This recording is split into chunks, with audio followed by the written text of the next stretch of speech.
What would you do if the person you trusted most in the world was living a lie right beside you? What if the life you'd built, the memories you'd made, were nothing more than a carefully constructed stage for their deception? This is a story about the quietest, most devastating revenge, a story that didn't end with a scream, but with the soft, decisive click of a lock. Before we begin this story, which is all about justice, strategy, and finding peace after the ultimate betrayal, make sure you're subscribed with notifications on. This channel is built on stories that hit deep, and if you're ready for one of the most satisfying conclusions you've ever heard, you're in the right place. Now, let's begin. The air in the hospital room smelled of antiseptic and stale silence. For Daniel Croft, the beeping of the heart monitor had become the metronome to his misery. 4 days since a collapsing scaffold on a construction site had pinned him, fracturing his leg in 2 places and gashing his side deep enough to require a row of neat, black stitches. 4 days of fluorescent lights, bland food, and a silence from his wife, Chloe, that was louder than any construction noise he'd ever endured. She'd texted, of course, "Thinking of you, my love. The hospital gives me such anxiety. You know how I get. I'll see you when you're home. XX." My love. The words felt like ash in his mouth. The first day, he'd believed her. The second, he'd made excuses. "She's delicate. She can't handle seeing me in pain." By the third day, the excuses curdled into a cold, hard lump in his stomach, right beside the ache of his injuries. Love wasn't a feeling, it was an action. It was showing up, and Chloe had chosen to be absent. On the morning of the 4th day, his doctor, a brisk woman with kind eyes, clapped him on the shoulder. "Your vitals are strong, Daniel, ahead of schedule. We can discharge you this afternoon." A flicker of something, hope maybe, ignited in his chest. He'd go home early, surprise her. Maybe he'd been wrong. Maybe he'd walk through the door and she'd be there, her face lighting up, her arms open. Maybe the cold dread in his gut was just the medication, the pain, the fear. He called a cab, the phone heavy in his hand. He didn't call Chloe. The element of surprise felt suddenly, vitally important. The ride home was a blur of gray city and grayer thoughts. He leaned his head against the cool glass of the window, watching his own ghostly reflection superimposed over passing buildings. He thought of their little house in the Chestnut Hill suburbs, the one they'd painted as soft sage green together, laughing as they had gotten more paint on each other than on the walls. He thought of the way the morning sun streamed into their kitchen, catching the dust motes dancing in the air. He thought of Chloe's perfume, a scent of jasmine and vanilla that clung to the curtains and the throw pillows. As the cab turned onto their tree-lined street, that fragile hope shattered. Chloe's car, a sleek silver Audi he bought for her last birthday, was parked in the driveway. But it wasn't parked neatly, centered and perfect as she always insisted. It was slanted, hurried, the driver's side door dangerously close to scrapping the hydrangea bushes as if she'd slammed the brakes and sprinted inside. A cold finger traced the line down Daniel's spine. He paid the driver, his movement slow, deliberate, as he hauled his battered body from the cab, his duffel bag feeling like it was filled with stones. The house was quiet. Too quiet. No music drifted from the open kitchen window, no smell of her favorite sandalwood candles. The only sign of life was a faint, rhythmic pulse of light from their upstairs bedroom window, like a heartbeat. He didn't call out. His keys felt foreign in his hand. He inserted the one for the front door, but it didn't turn. He jiggled it. Nothing. Had she changed the locks? A fresh wave of icy panic washed over him. Then he saw it. The deadbolt was already turned. The door was unlocked. He pushed it open, the hinge giving its familiar, soft sigh. The house was dim, the blinds drawn. He moved inside, his boot steps unnaturally loud on the polished oak floors. His legs screamed in protest, but the pain was a distant thing, secondary to the roaring in his ears. He climbed the stairs slowly, each creak of the wood a thunderclap in the silence. He stopped outside their bedroom door. It was slightly ajar. From within, he heard a low, throaty laugh, Chloe's laugh, but not the one he reserved for him. This was freer, wilder. He pushed the door open, and the world stopped. There, in the bed he built with his own hands from reclaimed barn wood, the bed where he'd held her through nightmares and celebrated lazy Sunday mornings, was his wife and a man he didn't recognize.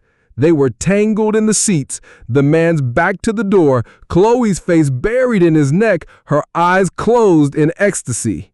The wedding photo on the nightstand, them laughing on a beach in Maui, seemed to watch the scene in horrified silence.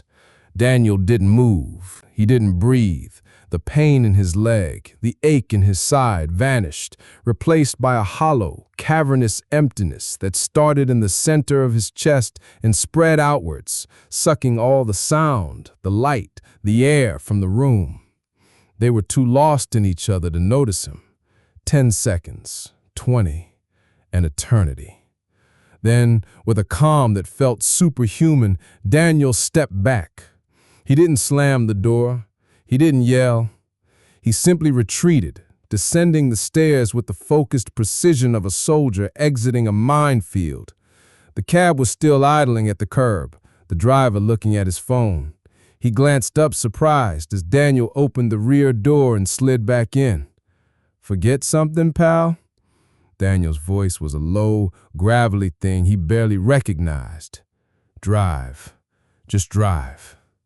As the car pulled away from the house, from the life he thought he had, Daniel didn't look back. He closed his eyes and let the silence wrap around him. But this wasn't the silence of shock anymore. It was the silence of a decision being made. The storm of grief and rage would come, he knew. But right now, there was only a crystal clear, pulsing clarity. She wasn't the woman he'd married, and that meant the man he had been, the trusting, forgiving, hard-working man, was dead. Someone new was being born in the back of that cab. Someone colder. Someone sharper. Someone who was about to play a game Chloe never even knew had begun. "Take me to the north end," Daniel told the driver, his voice steady now. "Corner of Prince and Salem." 20 minutes later, the cab stopped in front of a nondescript brick building tucked between an Italian bakery and a law office. Daniel got out, his movements still stiff but purposeful. He didn't bother to smooth his rumpled shirt or hide the exhaustion on his face.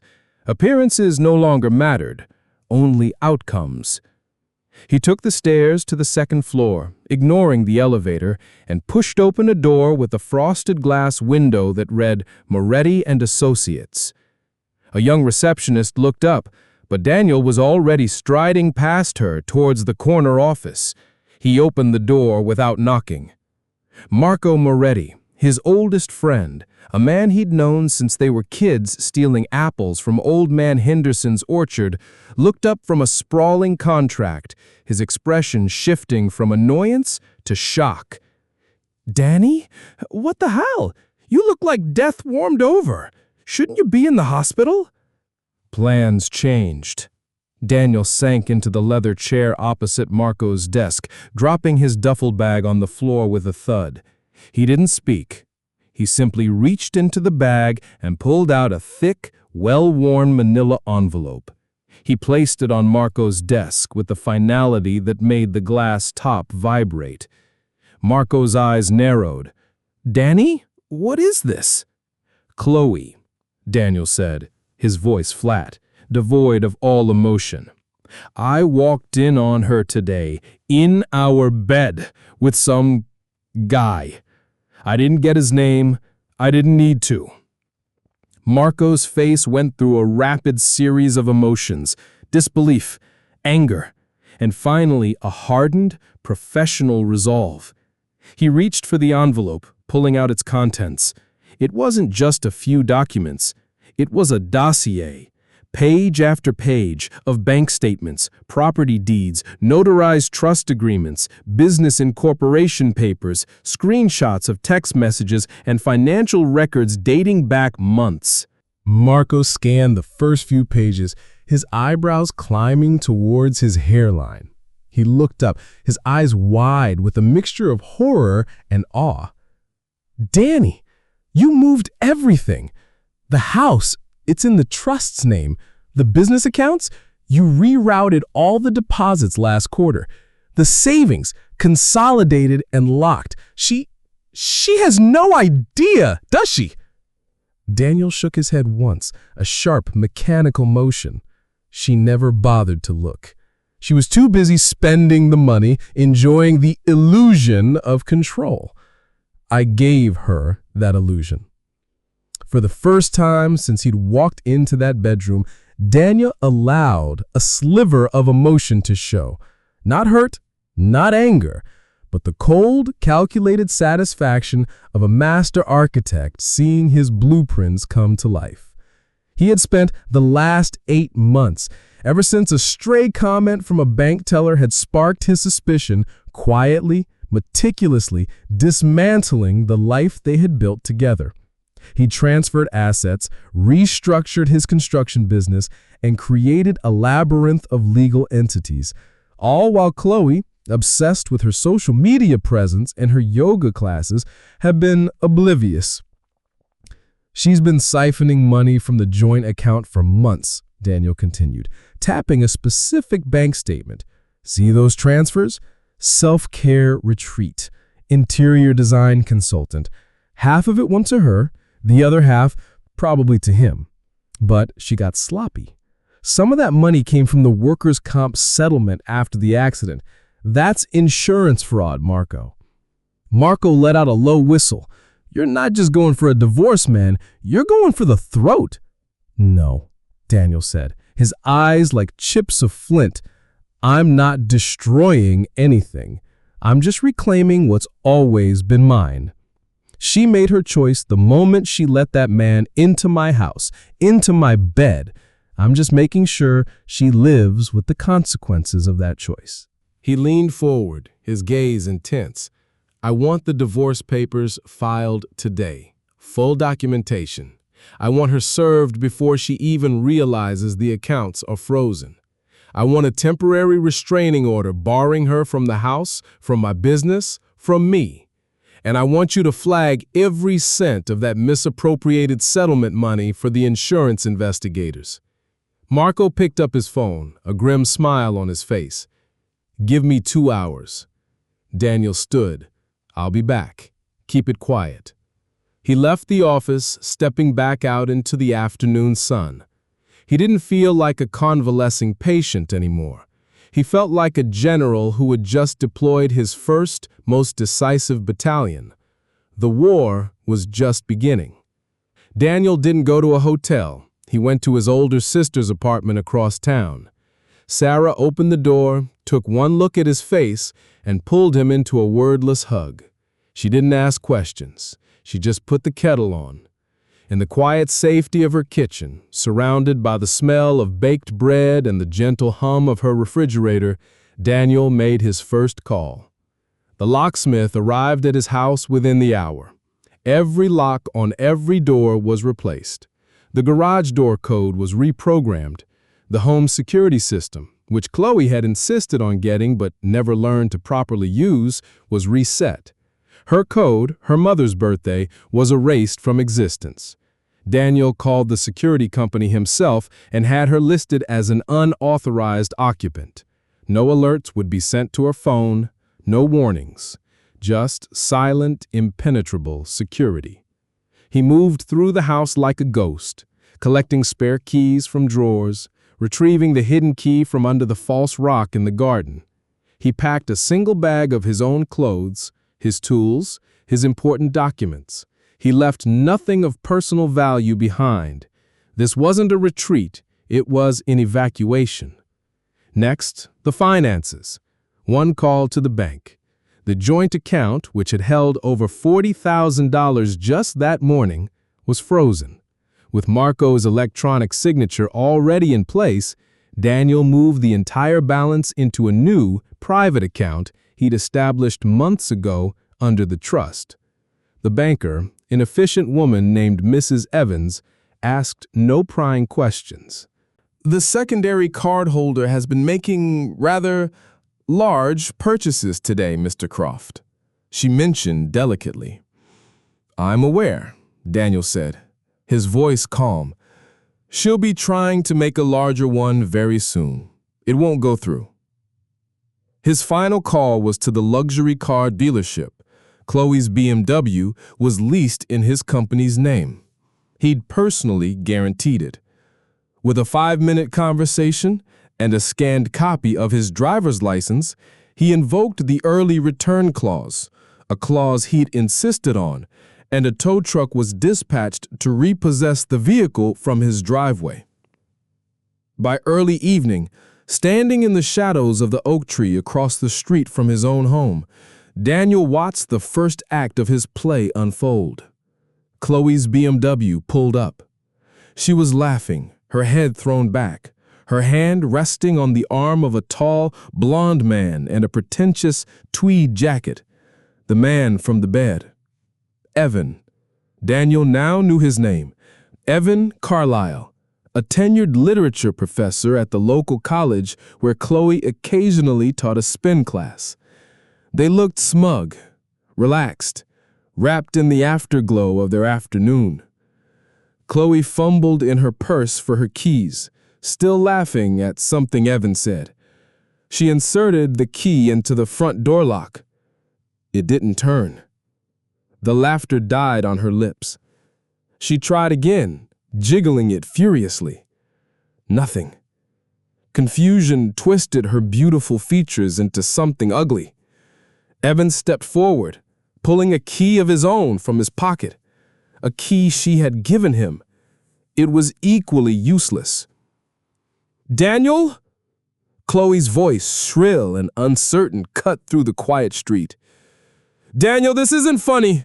Open the door. She started pounding on the solid wood, her cries growing more panicked. My card was declined at the boutique and at the gas station. What did you do? Evan joined in, his cultured voice turning boorish. Come on, man, be reasonable. We don't want any trouble. From his vantage point, Daniel didn't move a muscle. He felt nothing. No satisfaction, no anger. Just a profound, bottomless stillness.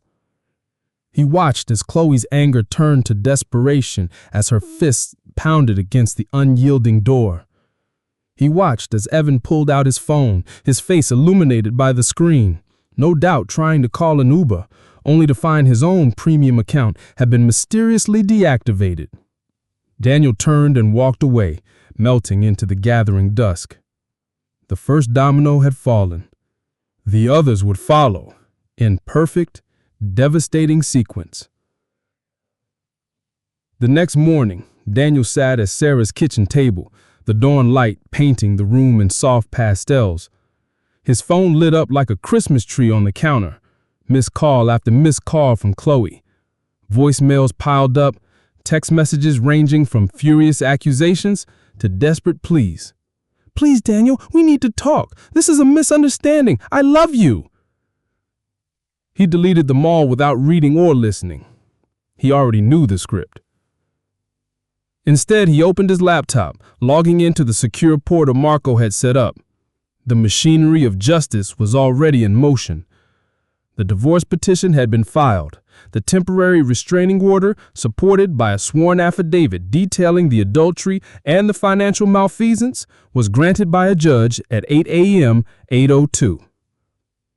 But Daniel wasn't stopping there. He opened a new folder on his desktop, labeled Carlisle.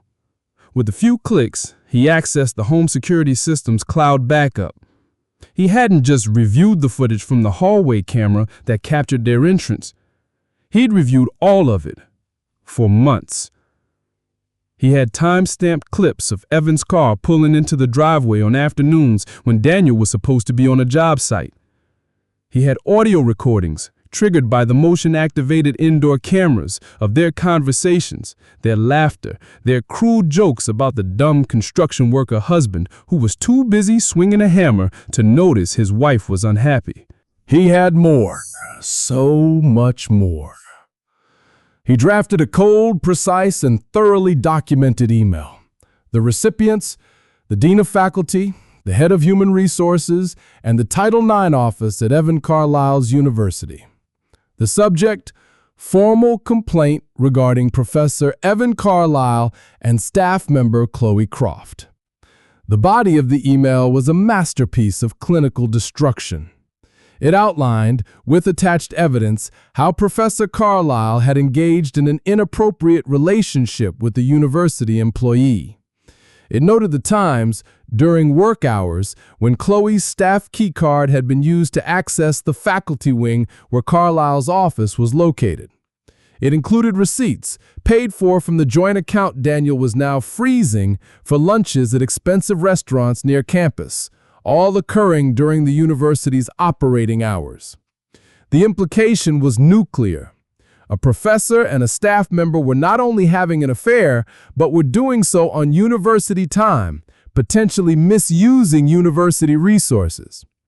He attached the evidence in a neatly organized zip file and clicked send. Less than 3 hours later, his email chimed with a response. "Thank you for your report. This matter has been forwarded for immediate review by the Office of Academic Integrity." Daniel allowed himself a small, thin smile. It wasn't a smile of joy, but of completion. A task finished. The second domino had tipped. The chain reaction had begun, and it was moving faster than he had anticipated. A week later, Daniel found himself standing on the immaculately manicured lawn of a sprawling colonial house in the most exclusive part of town, the Wigmore residence, Chloe's parents, Harold, a pompous, self-made real estate developer, and Beatrice, a woman whose smile was as cold and sharp as a surgical blade. For 10 years, they had treated Daniel like an interesting pet their daughter had picked up from the pound, amusing for a while, but ultimately beneath them. He rang the bell. Chloe answered, her face pale and drawn, devoid of its usual makeup. She looked like she hadn't slept in days. Her eyes widened in shock and fear. "Daniel, what are you doing here?" "I brought something for your parents," he said, his voice even. Beatrice appeared behind her, her expression one of pure disdain. "To what do we owe this pleasure, Daniel?" The word pleasure dripped with venom. "I'll only take a minute of your time." They led him to the opulent, sterile living room where Harold sat, pretending to read the Wall Street Journal. Daniel remained standing. He placed his slim charcoal folder on their polished mahogany coffee table. He didn't yell. He didn't accuse. He simply laid out the facts, one devastating page at a time. First, the spreadsheet of the stolen funds, including the transfer to Evan Carlisle, weekend getaway. Then, the printed email from the university confirming the investigation. Then, the new deed to the house, showing it had been legally sold to a holding company owned by Daniel's trust weeks ago. Chloe had been living there as a tenant at will, and had now been legally evicted for violation of the lease agreement. He saved the best for last. He placed a single sheet of paper on the table. A mortgage statement for this house, the Whitmores' prized possession, with a highlighted section showing the automatic payment had been canceled. "For the last 3 years," Daniel said, looking directly at Harold, whose face was turning a dangerous shade of purple, "when the real estate market took a dive and your investments didn't pan out, I've been making the payments on this mortgage. Beatrice, you mentioned once you'd never miss a club payment. I took that to heart. I was going to pay it off completely in December. A Christmas gift." He let the silence hang in the air, thick and suffocating. "But things change," he finished. The looks on their faces, the sheer, unadulterated horror as their financial security and social standing crumbled before them, was more satisfying than any shouted argument could ever be.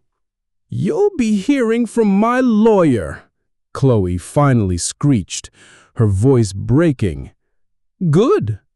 Then she'll explain the federal charges for wire fraud related to the insurance money. I'm sure it will be a fascinating conversation."